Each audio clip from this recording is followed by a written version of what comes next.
कार्तिक माह की शुक्ल पक्ष की नवमी बहुत खास और शुभ मानी जाती है। इस दिन उत्तर भारत और मध्य भारत में अक्षय नवमी या आंवला नवमी का पर्व मनाया जाता है, जबकि दक्षिण और पूर्व भारत में इसी दिन जगत धात्री पूजा का पर्व मनाया जाता है। मान्यता है कि इस दिन अच्छे कार्य करने से अगले कई जन्मों तक हमें इसका पूर्ण फल मिलता रहेगा। धर्म ग्रंथों के अनुसार आंवला नवमी के दिन आंवले के पेड़ पर भगवान विष्णु और शिव जी का वास होता है। इसलिए इस दिन सुबह उठकर इस वृक्ष की सफाई करनी चाहिए, साथ ही इस पर दूध एवं फल चढ़ाना चाहिए,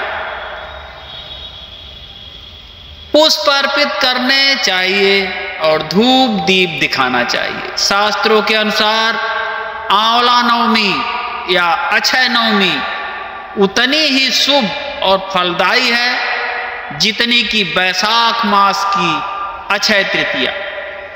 अब आइए जानते हैं आंवला नवमी के दिन गणगंगा स्नान का फल।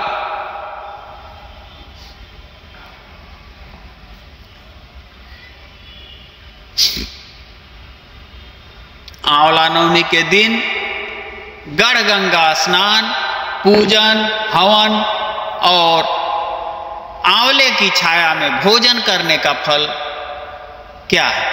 आंवला नवमी के दिन किए जाने वाले उपाय: गणगंगा स्नान। इस दिन गणगंगा नदी में स्नान करने से पुण्य की प्राप्ति होती है। आंवला नवमी के दिन भगवान विष्णु और माता लक्ष्मी की पूजा करने से धन और समृद्धि की प्राप्ति होती है। हवन: इस दिन हवन करने से पापों का नाश होता है और पुण्य की प्राप्ति होती है। आंवले की छाया में भोजन: आंवला नवमी के दिन आंवले की छाया में भोजन करने से स्वास्थ्य और दीर्घायु की प्राप्ति होती है। आंवला नवमी के दिन किए जाने वाले उपाय का फल: पुण्य की प्राप्ति, धन और समृद्धि की प्राप्ति, पापों का नाश, स्वास्थ्य और दीर्घायु की प्राप्ति, भगवान विष्णु और माता लक्ष्मी की कृपा की प्राप्ति। आंवला नवमी के दिन कुछ विशेष बातों का ध्यान रखना चाहिए। इस दिन व्रत रखना चाहिए। गंगा नदी में स्नान करने के बाद पूजन और हवन करना चाहिए। आंवले की छाया में भोजन करने से पहले भगवान विष्णु और माता लक्ष्मी की पूजा करनी चाहिए। अब आइए आंवला नवमी की कथा, दो कथाएं हम आपको सुनाने जा रहे हैं। आंवला नवमी की कथा एक आपके समक्ष प्रस्तुत कर रहे हैं कि किसी समय में काशी नगरी में एक व्यापारी और उसकी पत्नी रहते थे। उनकी कोई संतान नहीं थी। इसी कारण व्यापारी की पत्नी हमेशा दुखी रहती थी। एक दिन उसे किसी ने कहा कि यदि वह संतान चाहती है तो उसे किसी जीवित बच्चे की बलि भैरव को चढ़ाना होगी। उसने यह बात अपने पति से कही, लेकिन पति को यह बात जरा भी पसंद नहीं आई, क्योंकि उसकी पत्नी को संतान की बहुत अधिक लालसा थी। इसलिए उसने पति से छुपाकर और अच्छे बुरे की परवाह किए बिना एक बच्चा चुराकर उसकी बलि भैरव बाबा को दे दी। इसका गंभीर परिणाम हुआ और व्यापारी की पत्नी को कई रोग हो गए। पत्नी की हालत देख व्यापारी दुखी था। उसने इसका कारण पूछा तो पत्नी ने बताया कि बच्चे की बलि के कारण उसकी यह हालत हुई है। मित्रों, धार्मिक कहानियों को सुनने के लिए हमारे भज राधे चैनल और फेसबुक पेज को फॉलो करें और भज राधे चैनल को सब्सक्राइब करना ना भूलें। यह सुनकर व्यापारी को बहुत क्रोध आया, लेकिन पत्नी की हालत से वह दुखी था। इसलिए उसने उपाय बताया कि वह इस पाप से मुक्ति के लिए गंगा स्नान करें और सच्चे मन से ईश्वर से प्रार्थना करें। व्यापारी की पत्नी ने कई दिनों तक यह किया। इससे प्रसन्न होकर गंगा माता ने एक बूढ़ी औरत के रूप में व्यापारी की पत्नी को दर्शन दिए और कहा कि उसके शरीर के सारे रोग दूर हो जाएंगे यदि वह कार्तिक मास की शुक्ल पक्ष की नवमी के दिन वृंदावन में व्रत रखकर आंवले के वृक्ष की पूजा करे। व्यापारी की पत्नी ने बड़े विधि विधान से आंवला नवमी का व्रत पूजन किया। इससे शीघ्र ही उसके सभी कष्ट दूर हो गए और उसे एक स्वस्थ व सुंदर संतान की प्राप्ति हुई।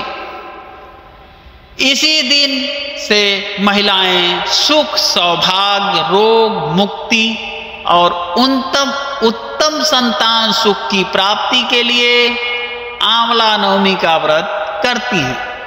अब आंवला नवमी की कथा दो भी आपके समक्ष प्रस्तुत करते हैं।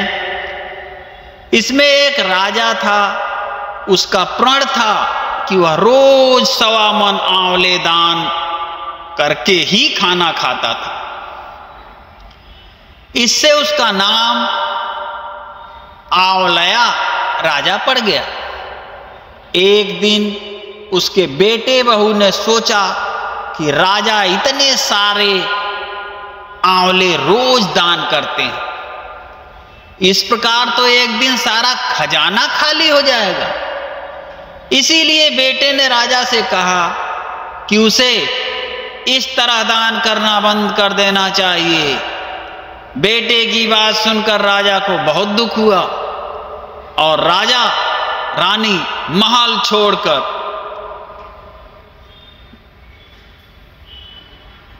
सुनसान जंगल में जाकर बैठ गए।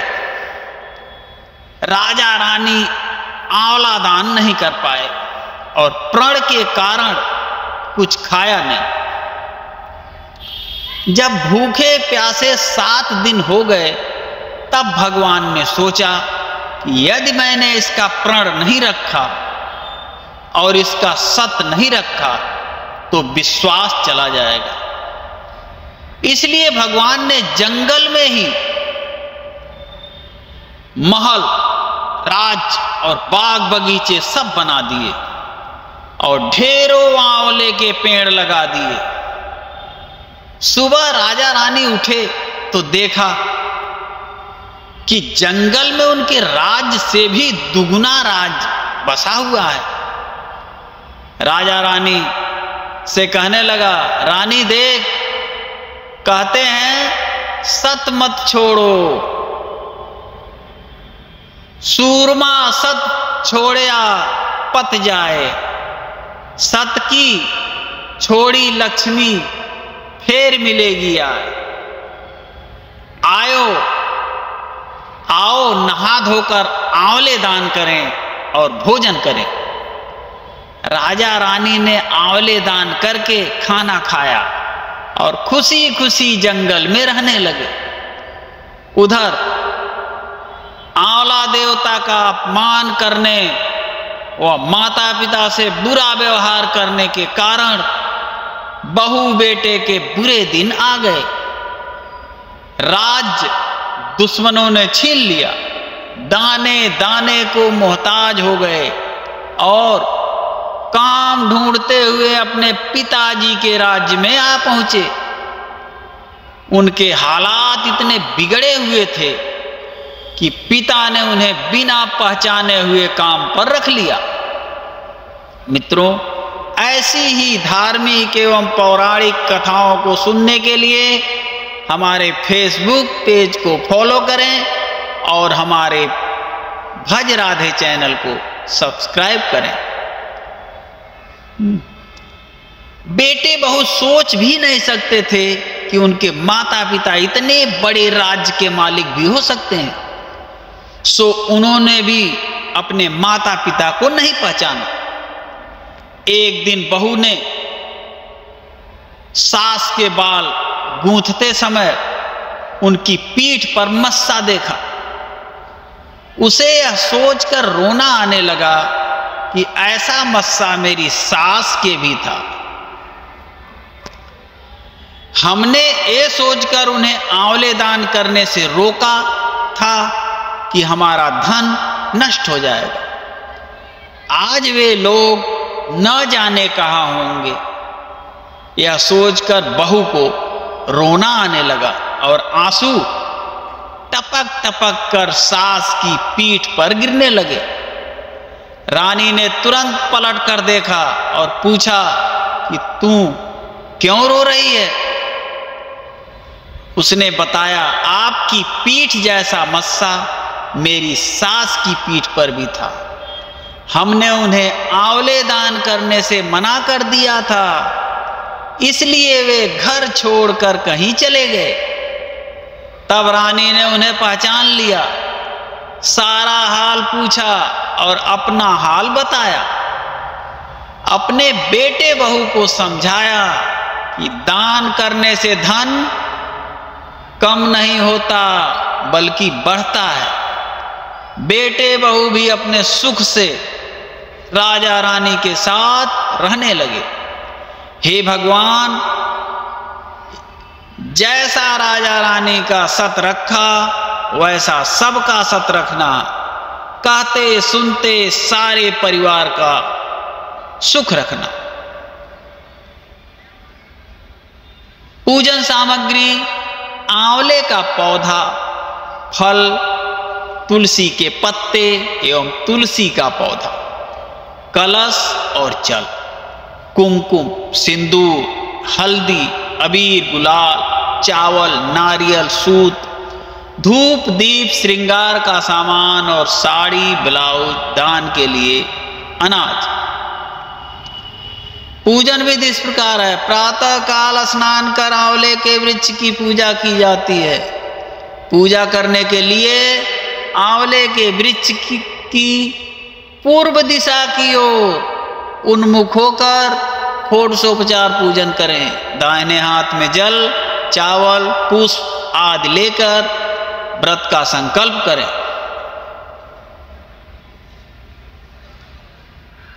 ऐसी धार्मिक एवं रोचक ज्ञानवर्धक कहानियों को सुनने के लिए हमारे फेसबुक पेज को फॉलो करें और हमारे यूट्यूब चैनल भज राधे को सब्सक्राइब करें।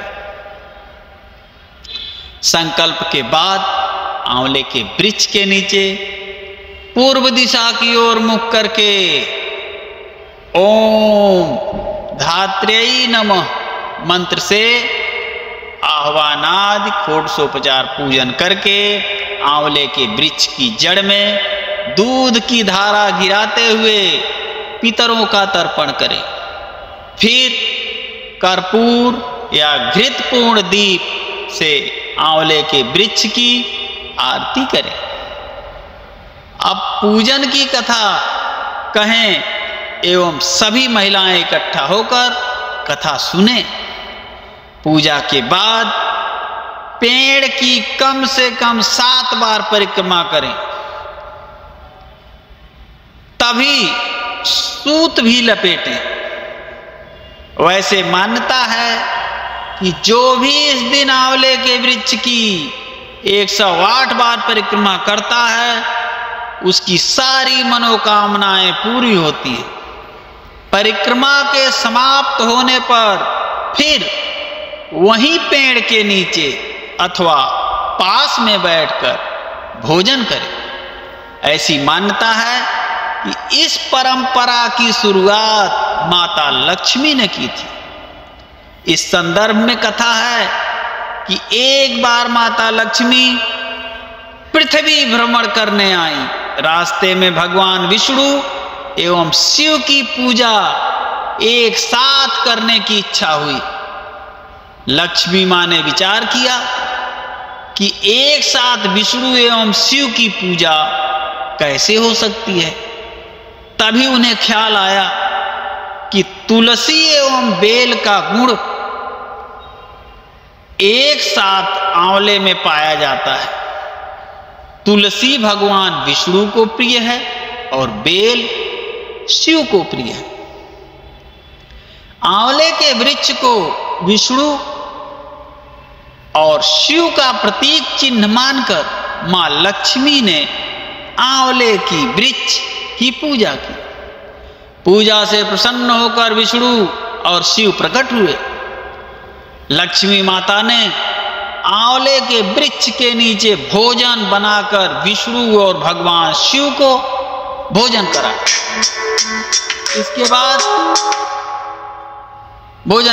इसके बाद स्वयं भोजन किया। जिस दिन यह घटना हुई थी उस दिन कार्तिक शुक्ल नवमी तिथि थी। इसी समय से यह परंपरा चली आ रही है।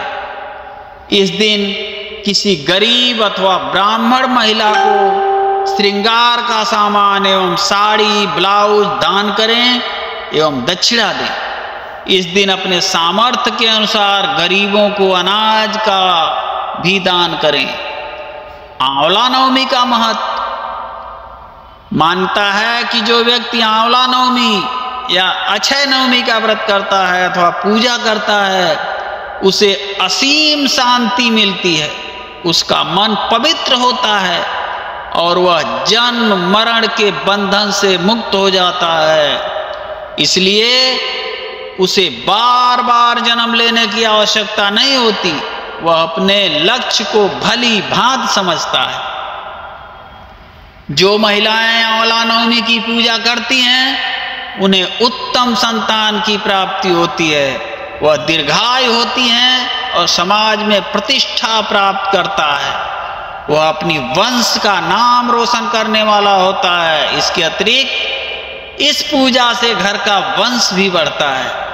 और कहते हैं कि आंवला नवमी की पूजा से पति पत्नी के बीच रिश्ता बहुत ही मधुर होता है। दोनों के बीच आपसी तालमेल बहुत अच्छा रहता है। इसका एक वैज्ञानिक फायदा भी है। कहा जाता है कि ये आंवले के सेवन से गरिष्ठ भोजन जल्दी पच जाता है। आंवला नवमी के दिन आंवले के पेड़ के नीचे बैठकर ही भोजन करना चाहिए। मान्यता है कि इस दिन भोजन करते समय यदि आपकी थाली में आंवला या उसका पत्ता गिरे तो यह बहुत ही शुभ संकेत होता है। माना जाता है कि इससे आप वर्ष भर स्वस्थ रहेंगे। अक्षय नवमी को कार्तिक शुक्ल नवमी भी कहते हैं। इसी दिन द्वापर युग का भी आरंभ हुआ था। इसके अतिरिक्त इस दिन भगवान विष्णु ने कुष्मांडक नामक असुर का वध किया था। तभी उसके रोम से कुष्मांड नामक बेल उत्पन्न हुई थी। इसलिए इस बेल का दान करने से बेहतर परिणाम मिलते हैं। तो मित्रों, आज के लिए बस इतना ही।